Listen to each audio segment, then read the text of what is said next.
اون چیه؟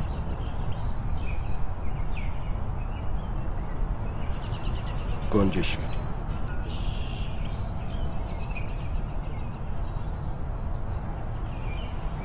اون چیه؟ گفتم که گنجشک.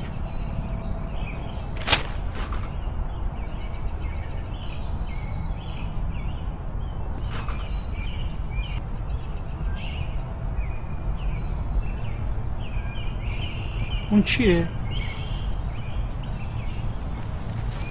پدر اون یه گنجشکه. گنجشک. اون چیه؟ چند بار بهت بگم یه گنجشکه، چرا نمیفهمی؟ کجا میری؟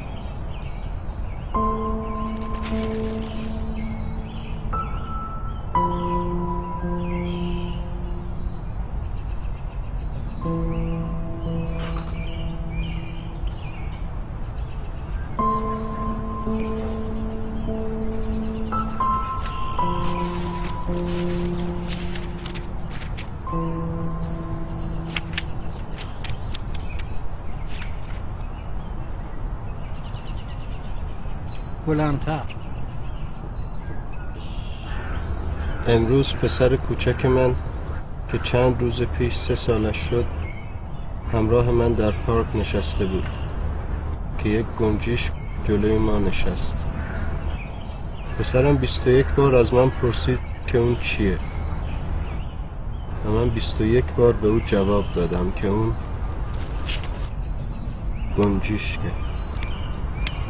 هر بار که اون این سوال تکراری رو میپرسید من در آغوش میگرفتمش و به او پاسخ میدادم بدون اینکه عصبانی بشم. احساس میکنم که خیلی دوستش دارم.